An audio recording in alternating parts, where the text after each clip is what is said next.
What's going on? Welcome to Victims and Villains. If you guys are new to our channel, we create content like what you're watching right now, simply to educate and engage individuals like yourselves on mental health awareness and suicide prevention through pop culture.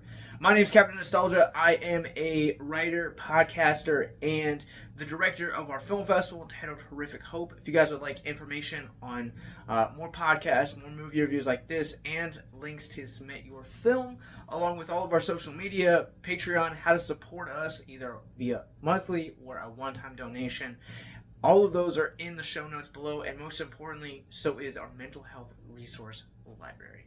This is a busy week for horror, and we are going to be talking about a lot of it this week, including our first selection up is it's called Moloch, and it is a Netherlands Shudder original, which you guys can stream starting this Thursday, July 21st. Moloch depicts the story of a family that lives literally in the middle of nowhere, and they live so far in the middle of nowhere that they are the only ones within miles, and the only people that they see just happen to be people that are archaeologists that are digging, and something ancient kind of gets unleashed when said diggers open up something, and it proves to be more than just a local urban legend. I'm going to address the horror aspect of this movie first. The movie itself, Moloch, is named after a demon within the story who is a demon of child sacrifice. I don't get that information until like the halfway point, at least the second act, and that's kind of my problem with a large majority of this movie. So Sallie Harmsen plays the daughter, and she is kind of the linchpin around which the story revolved. She's the caretaker for her parents, but also her own young daughter, and she is the one that has the primary relationship with the head of the archaeologist site because she's bilingual. Oh yeah, that's another thing this movie does, is it's bilingual, so it switches from Dutch and English. Some people like it, some people don't. I think it's a interesting way that the story blends the two languages together.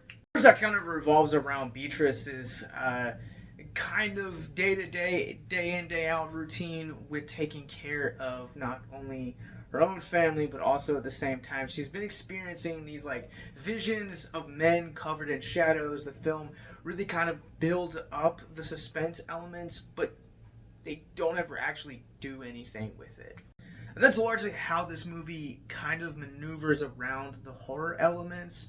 And I would say that this movie is a compelling drama on its own. The acting is really good. The movie looks crisp. I'll talk more about that in a second. But when you're addressing and calling your film a horror, it has to be scary. And there's nothing really about this film that is intently scary. That it really takes a long time to build up, which is fine if you're going to actually have the characters progress into the direction, and it never kind of feels like they just progress. It just feels like they just sort of do stuff. I will say, I feel like the horror aspect of this film kind of feels like an afterthought, largely. Like, yes, the horror does ultimately end up paying off in the third act, but there's not enough build-up for the payoff that the film is anticipating with its viewer.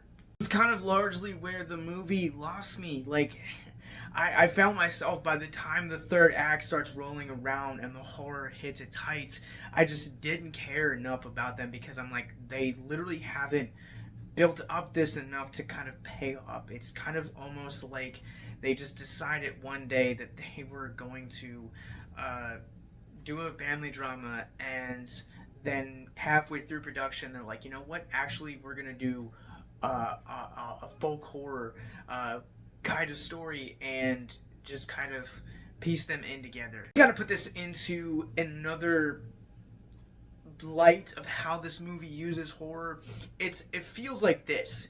So if you know anything about the man behind me, you know that his history with theaters hasn't always been most graceful. When Hellraiser hit its 5th installment, all of its entries from 2000 to today have all been direct-to-video, and a large portion of how these movies were made was the studio would take other scripts that were outside of the genre that had nothing to do with Pinhead, the Cenobites, the Lament configuration, nothing, and they had to force him into it in order to have a story, in order to keep the rights.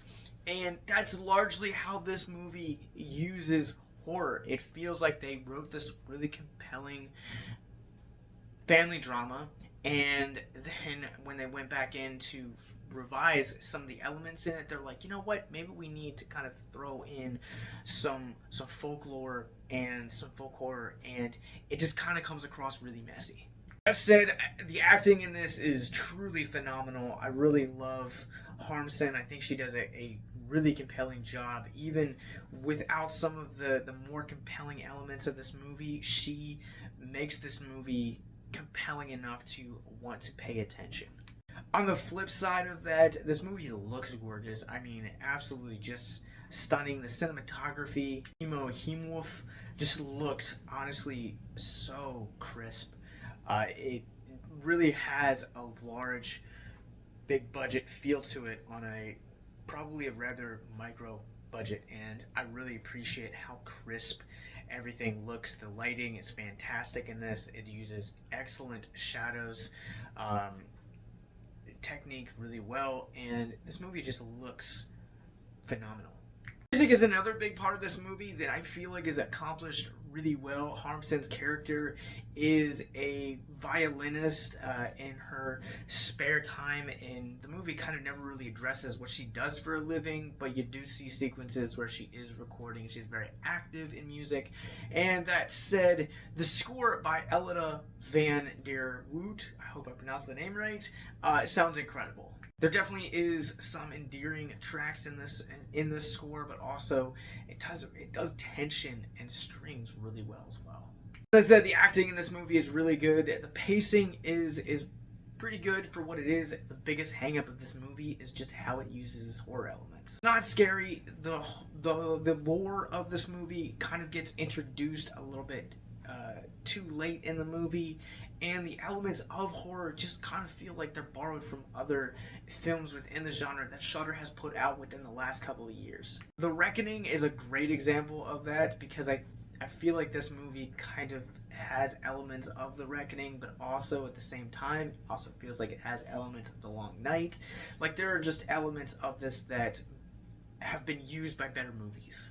Said, I'm going to go ahead and give this movie a 2.5 out of 5 on our Rorschach rating scale. I feel like this movie looks just beautiful. It sounds eloquent. The acting is top notch. The pacing is decent for the most part, but it just kind of loses itself because it feels like two competing visions just coming together to share screen time, essentially. And now it's time to talk mental health.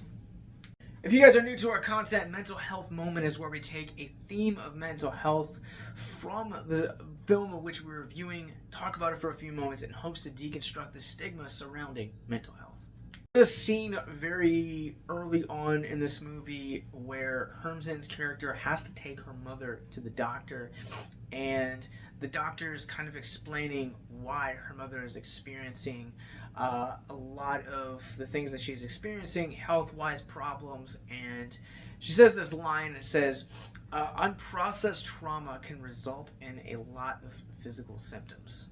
And that took me back, way back, because that singular line is woven throughout the entirety of this film, and it serves as a cautionary tale when processing trauma to the viewer. I know it's really hard to kind of look trauma in the face, or even to talk about trauma. Even generational trauma feels like it's really hard to digest and decompress and just really to address simply. But the thing about it is that we have to be open and honest about the trauma that we have endured, the trauma that we have caused to others, and the generational trauma that has been passed down to us. Because if we ever hope to break those things and become healthy and rid ourselves of those things, then we need to address them. And I am not a licensed psychologist by any means. I'm not a trauma specialist. And so a couple years ago, we sat down with a trauma specialist, and we sat down and asked her questions in-depthly.